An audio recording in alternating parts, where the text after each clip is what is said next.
In this lesson, we're going to explore some of the key features of the threat visualizer that will enable you to conduct threat investigations. In the first part of the lesson, we'll look at the typical workflow that an analyst will carry out in the threat visualizer when performing investigations. In the second part, we will also examine some useful utilities and resources that analysts use to validate their research.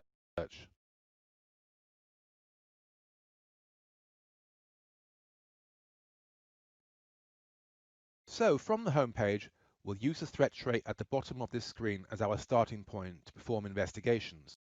The results of the enterprise immune system's machine learning and AI algorithms are displayed here in the form of model breaches. Darktrace's sophisticated math and AI is analyzing the network traffic in real time, and from the thousands of connections that are occurring every second, Darktrace is able to automatically pinpoint unusual or anomalous activity in the form of model breaches that you see here. It's also worth noting that some of the model breaches that are displayed here are also triggered based on additional or custom models that your SOCs have defined within the Threat Visualizer's model editor utility. At the time of recording this video, version 3 of the Enterprise Immune System ships with over 280 out-of-the-box models that your SOC teams can leverage to identify threats. By definition, a model is used to define a set of conditions which, when met, will alert the system to the occurrence of a particular event. We have a separate lesson on the model editor, but for now, note that you have the ability to create your own models or edit the existing ones displayed here. Going back to the threat tray, when it comes to triaging threats, you need to investigate the alerts that seem most interesting to you, based on your knowledge of the business and network setup. Regardless of how anomalous the activity is, if you are more interested in malware infections than data exfiltration, then looking at a beaconing model breach first might be more relevant than looking at an unusual data transfer model breach. Now, the threat tray offers some useful features to aid this process, allowing analysts to quickly identify and prioritize investigations. The real-time model breaches that you see here are automatically classified, so you can immediately identify the type of breach. The model breaches are weighted and scored between 0 and 100%. This allows you to quickly identify higher risk breaches. Furthermore, the model breaches that you see here are ranked from left to right. They are color-coded for actionable intelligence, and they are prioritized based on a selected sorting method. The coloration is also explained in the Threat Visualizer navigation lesson, but just in case you skipped that module, let me remind you that a red breach indicates the breach has a high priority. It is maybe very serious.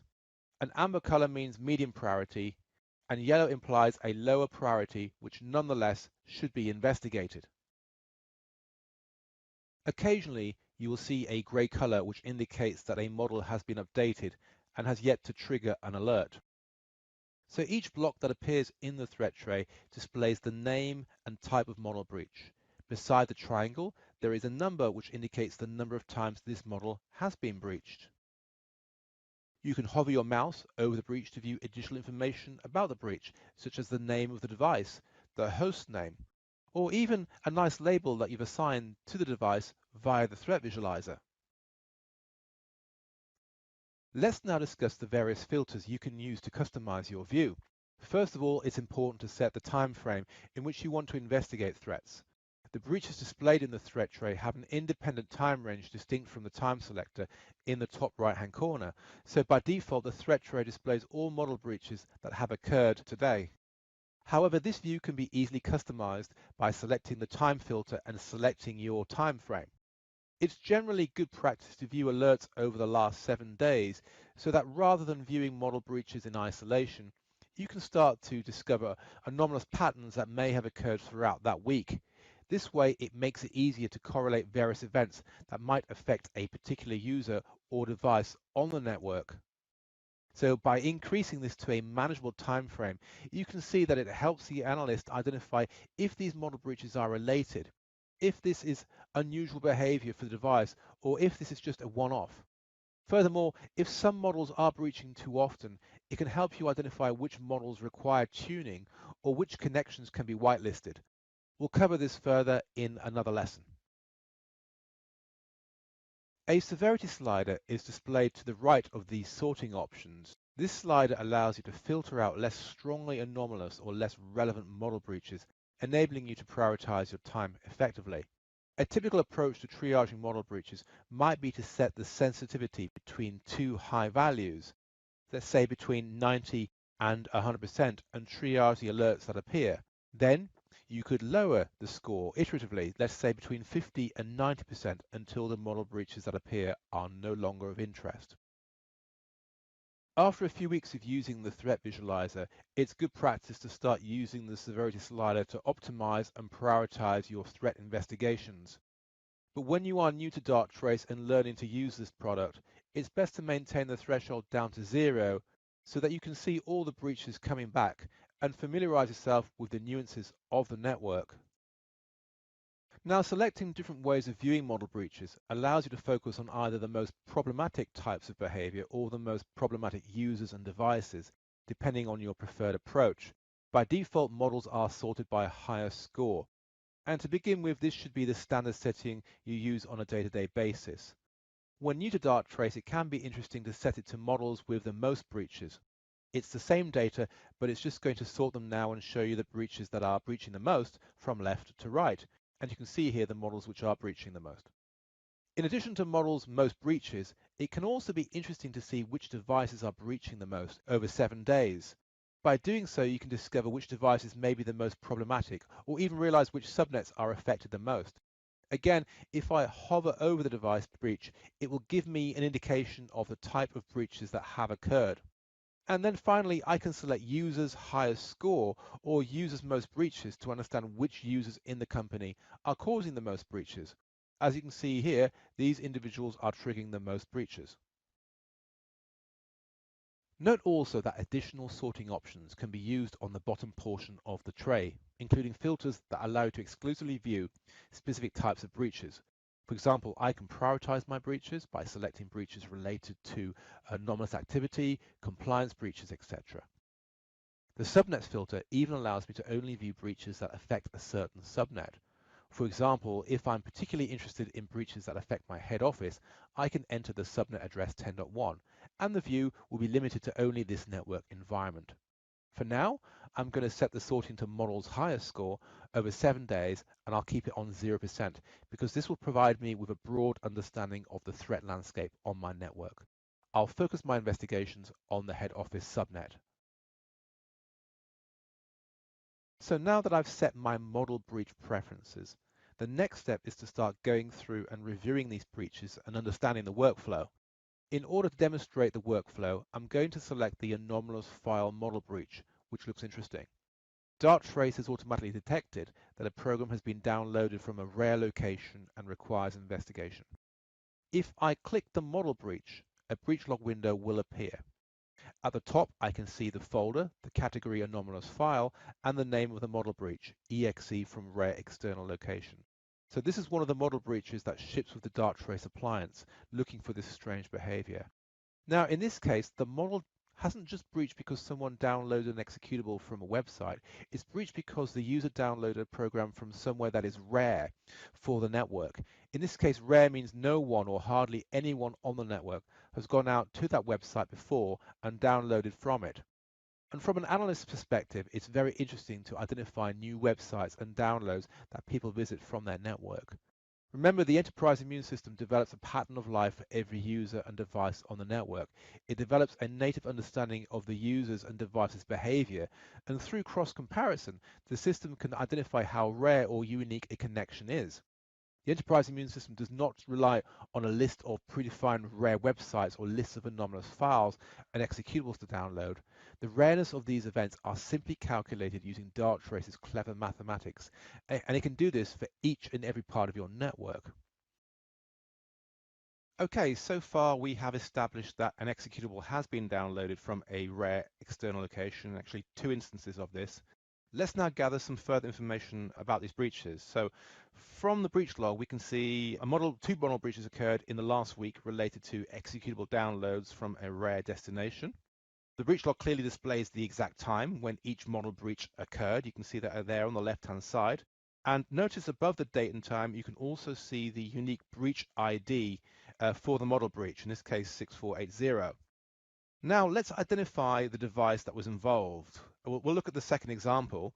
The model breach displays a nice device label indicating that the device is an executive device belonging to the CEO, and it's a laptop. If I hover my mouse over the device name, I can see further details about the device, including the credentials used for that device, the host name, IP address, and MAC address of the device, in addition to subnet details, including the subnet address and geographic location. Next, in the breach log, we can immediately see the rareness of this external endpoint, which is indicating 100% rarity. No one on the network, except for Rose Tyler, has connected to this endpoint. So let's talk a little bit more about rarity. The rarity score takes into account what proportion of users or devices on the network connect to a unique endpoint device. If only one device on the network connects to that external endpoint, this would be viewed as 100% rare.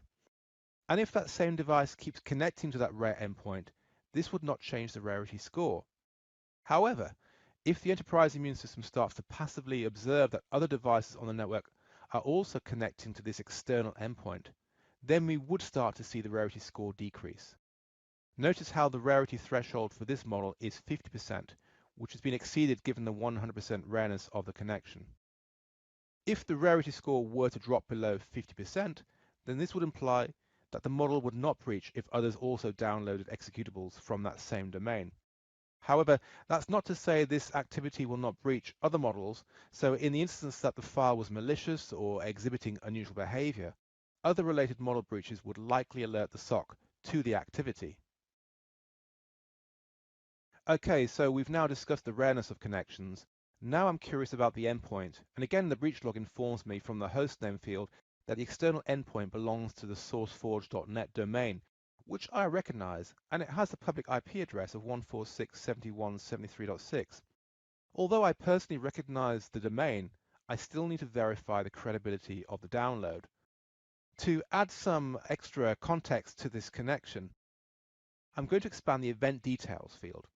Here I can immediately identify a HTTP connection, and the URI is indicating that the executable being downloaded is an FTP client called FileZilla for Windows, which has a 7.6 megabyte footprint. So based on this preliminary analysis, I now know precisely which device and user on the network made the connection to the external endpoint. I've identified that a HTTP request was made to download an executable, which appears to be a Windows-based FTP client. And for now, the only thing that appears anomalous is the rarity of the connection. Now, as an analyst, there are a couple of things you need to consider at this point. Does this activity breach company security policies? Does it infringe any compliance regulations? Many organizations that Darktrace works with restrict the ability for employees to download spurious files, and only a limited subset of users will have admin privileges to install software. But conversely, some organizations have an open network policy. Furthermore, FTP clients increase the risk of data exfiltration using encryption. Are these kinds of downloads permissible, or does this infringe a list of approved downloads? As this is an executive device, is this more concerning, or are exceptions in place for this kind of activity? Additionally, you need to identify if the download occurred on the corporate network or on a guest network. The subnet details will indicate that. Lastly, if security policies are in place for downloading software, was this done on a corporate or a personal device? So those are some of the fundamental questions to ask. However, given that this activity has already taken place, we now need to establish if there have been any repercussions from this model breach. For example, is this file malicious? Polymorphic algorithms are making it difficult for firewalls and antivirus to detect malware. Many sophisticated attacks are slow and low and remain dormant for extended periods of time, so this activity goes undetected. Hence, we need to look for activity following the download. Are there any emerging indicators such as beaconing, strange credential use, port and address scanning, lateral movement, etc.? The enterprise immune system will detect this. Domain generation algorithms are also a challenge, as the site may seem legitimate, but it may have been compromised, cloned, or the URL may be very similar. We need to check that the site is reputable. So let's continue the investigation. The next thing that I'm going to do is click on this magnifying glass icon within the breach log. You can see it to the right of the breach details. The reason I like to do this is because the threat visualizer will dynamically display a three-dimensional representation of the network, and it will display all the devices involved at the precise time of the breach. I call this situational awareness, and this is something that can save your SOC team a lot of investigative time. Let me just minimize the breach log window, and I will refer to this window later. I'll also adjust the view so you can clearly see what is happening. So in the top right-hand corner of the screen, you will notice that the timeline has changed to the exact time when the breach occurred. If I hover my mouse over the device in the center of the screen, I can see all the details pertaining to this device. The blue lines connected to the cube are the inbound and outbound connections from the laptop to the subnet located in Cambridge. The arrows, which are clickable, indicate the direction of the traffic. So, for example, if I click on the outbound external connections, a new window will appear called the External Connection Event Log. The event log displays all the connections that this laptop is making externally in chronological order. So, for example, at a glance, I can see this device is making external connections to a variety of websites, including Dropbox. The square brackets containing numbers detail the destination ports, which are largely HTTPS using port 443, in addition to HTTP on port 80, and occasionally I can also see some SSH activity. Notice that the enterprise immune system uses italics to highlight that this device is performing a connection on port 22 at an unusual time. We'll discuss the logs in more detail later, so for now, I'm just going to go and close this window down. If I point my mouse to the left of the globe and hold down the left mouse button, I can rotate the globe to view the external connections that are displayed in the visualizer, the dots representing the unique connections and the websites that were accessed by the laptop. Let me just rotate this back round again and reposition. I'll click the laptop icon and the page will refresh, and to the right you can see a technical summary of all the events that occurred in that time frame. We can see there was a download of over 7.8 megabytes. Most of it was on port 80, that's HTTP traffic. There was 7.4 megabytes of traffic. And the page will refresh to show you specifically that activity. Each one of these line items is clickable as a filter. And I can also unfilter this by, again, clicking the funnel icon at the top of the page. In the top left-hand corner of the screen, we have the OmniSearch toolbar. Notice how the details of the device in question are automatically pre-populated in the search window. To the right, we can see a menu option that allows us to dig a bit deeper into the behavior of this device. I'm going to click the first icon, which opens up a new window entitled Device Summary. This window is really useful to gain a quick snapshot about this device. As you can see, this window displays basic information about the device and its behaviors, including recent model breaches within the last 7 days, which I find really useful. Furthermore, the window displays other devices on the network which are exhibiting similar behavioral patterns to this device. Near the bottom of the window, we can also see typical ports it connects on and devices it connects to. Closing down the window, I'm going to click on the second icon entitled Device Event Log, which is a powerful interactive view of all the behaviors for this device. What I want to do is gain a general understanding for this device. What was this device doing before the breach, during, and after the breach? And here we can see the detailed synchronized logs around the time of the model breach, including the timestamps, the connections, and the ports being used. The logs are color-coded by default by destination port to help identify similar types of connections. For example, you will notice that HTTP connections are colored in green, whereas DNS connections are presented in orange. A series of buttons at the top of the logs allows you to customize the view to filter out only certain types of information, or to change the color coding for faster skim reading. We'll cover this in more detail in a separate lesson, but for now you can already see that this laptop is accessing sites such as Google and Dropbox and the number of DNS requests. As we saw from the external connections log, there is also evidence of using SSH to connect to a rare location. There's also another useful feature on this page that allows me to understand the behavior of this device. By clicking the downwards arrow beside the day and timestamp for a given connection, I can click the option Visualize Connection History. A window opens which displays the device's history of connecting to websites on port 80.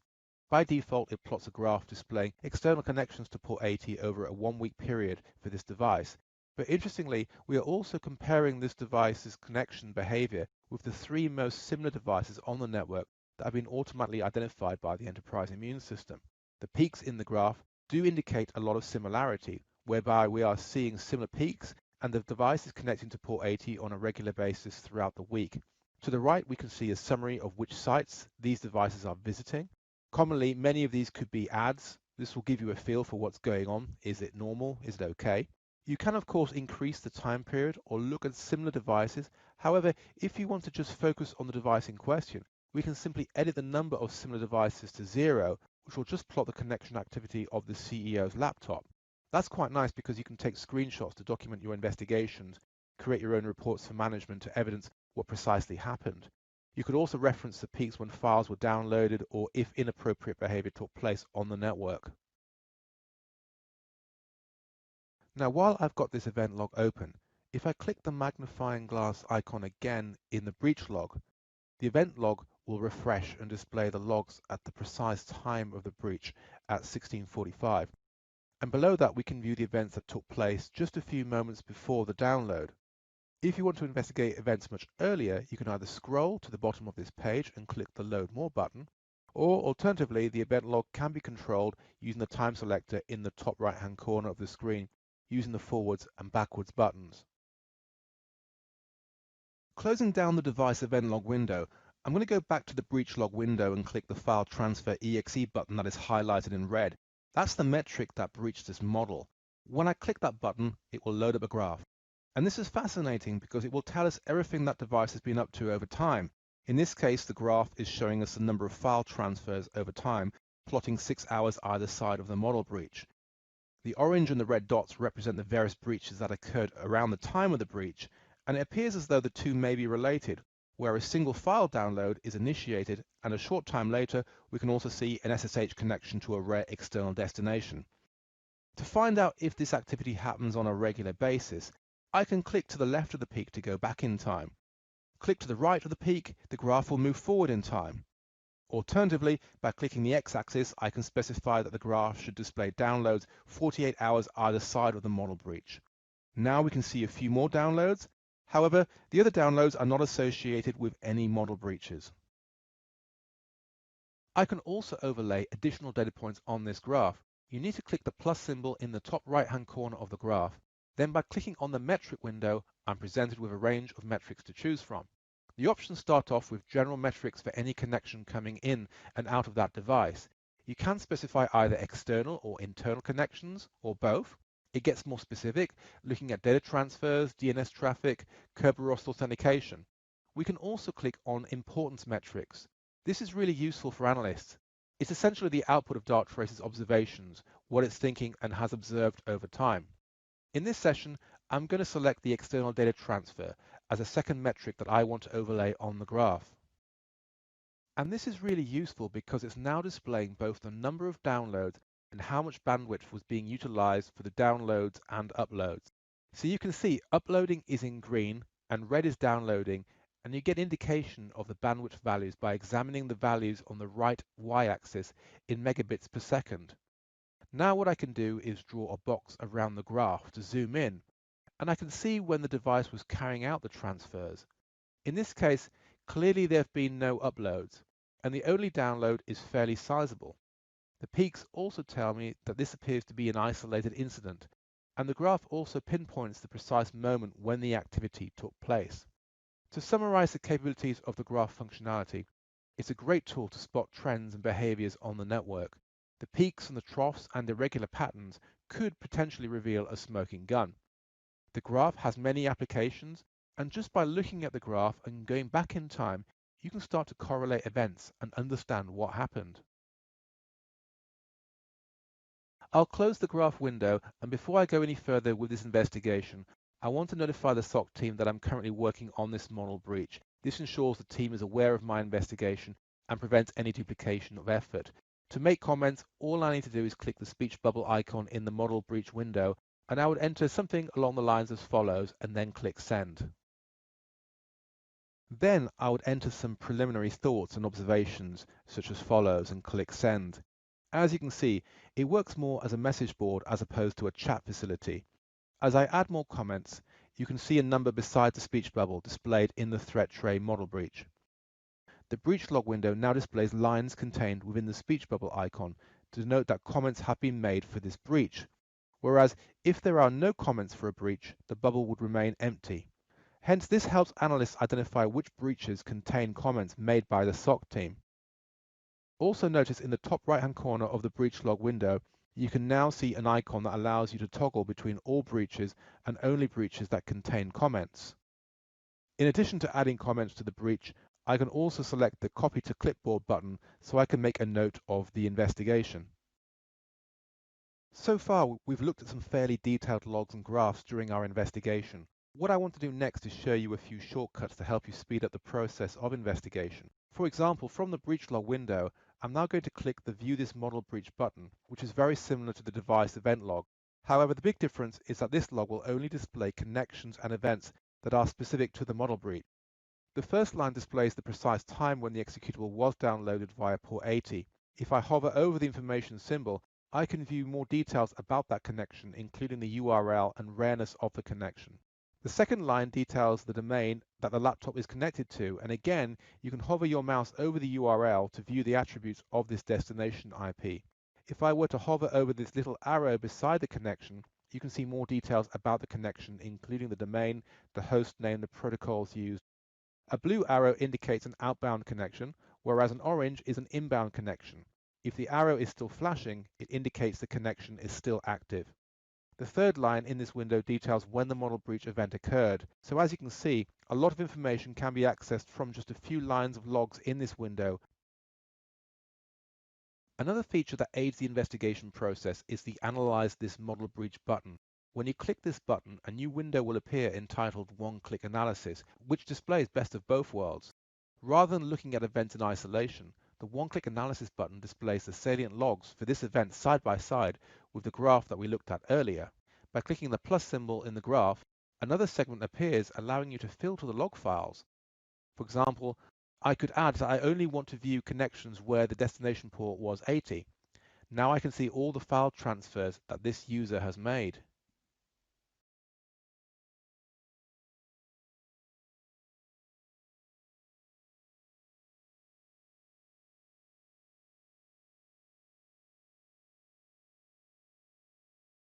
In this next section of investigating alerts, I'm now going to introduce you briefly to the advanced search utility, which helps analysts dig deeper into specific connections. From the one-click analysis window, I'm going to narrow my investigation down to just a single connection that occurred during the model breach. Pointing my mouse on the first line where a DOS executable has been found, if I click the downwards pointing triangle besides the date and time, I'm going to select the option View Advanced Search for this event. A new tab will open and it displays the advanced search page, which will provide me with detailed information about the connection event. We've got a whole lesson on advanced search coming up, so I won't go into all the detail right now. What I'll do is just cover the basics to help you understand what is going on. It is, however, important to understand that the enterprise immune system analyzes each and every connection that it sees, and in order to reference each transaction within Darktrace, a unique connection ID is assigned to every connection. You will notice that the connection UID has already been pre-populated in the search bar at the top of the screen. We'll start at the bottom of the results list, so this can be explained in chronological order. Beside the timestamp, we can see a connection event has taken place. We call this connection type the con. Each line is clickable, allowing you to expand the view. You can see that a TCP handshake request occurred between the source and destination IP address on port 80. The connection UID is displayed here again. Moving to the next one, we can see a HTTP connection was established between two IP addresses. We can see the host and URI field. You can see a status code of 200 on port 80, indicating that the file downloaded correctly. And you can also see the type of browser that was used to access the site. In this case, the user agent field tells us that a FileZilla client was used, which tells me that the download was probably related to a software update for an FTP application. Finally, if I expand the file's identified line, we can see the full path to the exe they downloaded.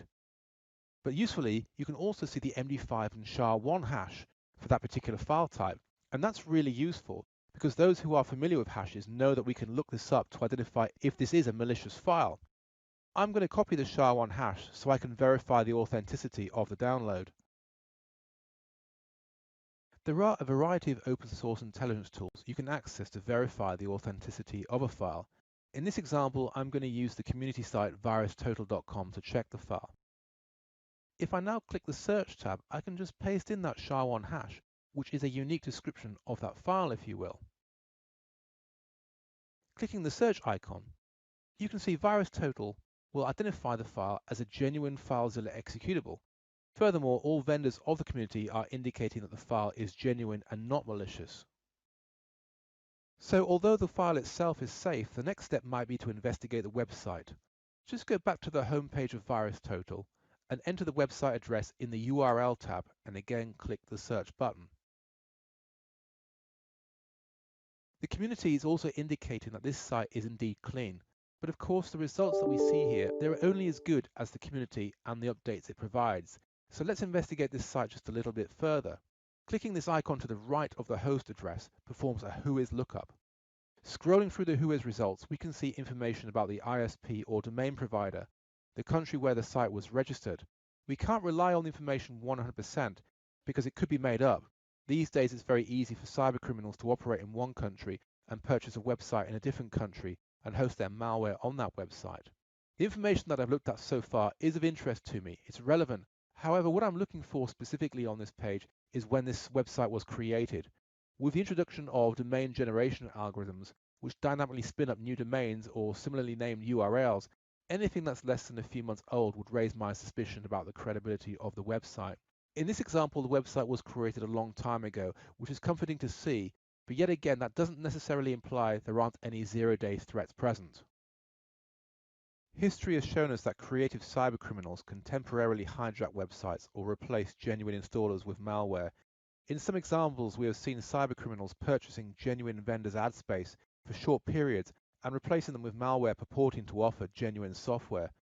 To prove my point, by scrolling down to the bottom of the page, I can see a history of malicious files and URLs that have been previously identified and associated with this site.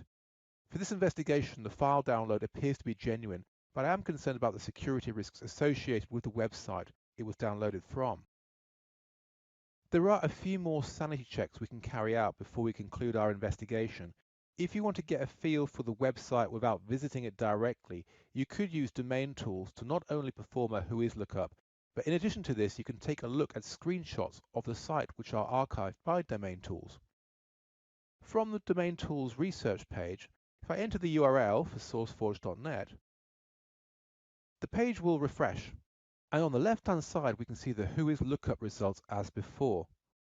But to the right, I can click on the View Screenshot History page, which will provide me with an abstract view of the website. I'll click on the latest screenshot,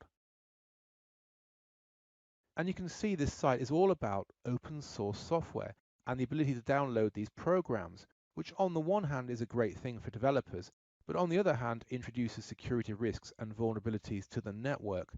So from this exercise, I've now gained some additional context around the download. Another technique I could use to research the website is to perform a simple Google search, but I could just type in SourceForge and remove the dot from .net. I need to be careful here because if I went direct to a website and that site was malicious, I would risk damaging, of course, the device that I'm using to access it. So we recommend typically that you only go to the domain you are investigating using a sandbox environment or using a virtual machine that can be used for testing purposes. This allows you to securely access the website without infecting your network. It will indicate the type of site that it is, what others are saying about that site, does it look genuine, those sorts of things. Okay, so at this point, I've completed investigating the model breach. We've covered a lot of ground, so let's recap what we've done so far. Firstly, we reviewed the threat tray and identified model breaches which were a priority for the organization using filters and sorting options. In this case, we examined the anomalous executable download from a rare external location. Using the breach log, we quickly identified which device types and users were involved in the breach, gathering host names, IP addresses, subnet and location details, in addition to the rareness of this event. The URI gave us a clue to the type of download, and we also identified the precise time when the breach occurred. Using the magnifying glass feature, we visualized the model breach in 3D which provided us with situational awareness of the breach, i.e. which devices were involved at the time of the breach, where externally did the device connect to, etc. Using graphs, overlaying multiple metrics, and interpreting log files, we researched the internal device to identify its normal behavior. And we also checked whether other devices on the network were behaving in a similar manner. The graphs also helped me to discover related anomalies. The graph evidenced a rare executable downloaded, followed in short sequence with an unusual SSH connection to a rare external endpoint. Thereafter, I entered some comments into the model breach, so that the SOC team were aware that I was investigating this event. Next, our investigation moved to analyzing the downloaded executable and the website involved. We did this by using the advanced search tool, gathering further information about the download, including recognizing the browser used to access the site, as well as the MD5 and SHA-1 hash identifiers. We then used a variety of open source intelligence tools to verify the authenticity of the website and executable. The program was identified as a genuine FTP client application, which was downloaded from an open source software download site. The intelligence tools also highlighted some historic vulnerabilities for this website, indicating that malware had been previously hosted on this site. In conclusion, the activity we have investigated was anomalous, but it did not exhibit malicious activity or malicious intent. However, the model breach has identified vulnerabilities to the network in the form of open source software downloads, file transfer usage, and encrypted external connections, which raises the risk of malware attacks and data exfiltration going unnoticed. These findings should be incorporated into the security policies of the organization, and employees should be updated on these risks. To close off this investigation, I need to go back to the model breach and document my prognosis before moving on to my next investigation. Clicking the speech bubble icon again, I'll enter the following and click send. Furthermore, I definitely want to be alerted again if another exe from a rare external location is downloaded onto the network. So from the model breach, all I'm going to do is click the tick icon, which implies that I am acknowledging this instance of the model breach. Doing this gives you a visual cue that you have already investigated it. By no means does this imply I am training the enterprise immune system in any way. By acknowledging the model breach, it effectively removes or hides this particular instance of the model breach from the threat tray. Once I have clicked the tick button, notice how the model breach is removed from the unacknowledged folder and is now grayed out in the acknowledged folder. To view this model breach again, I would need to edit the filters option in the threat tray to include acknowledged breaches, and you can now see that the model breach has reappeared. And by the way, if for some reason you need to unacknowledge the model breach again, you can simply click the tick button again in the acknowledged folder to transfer the model breach back into the unacknowledged folder. But for now, we'll keep it where it is. Okay, that concludes this training session on investigating alerts. Many thanks for watching.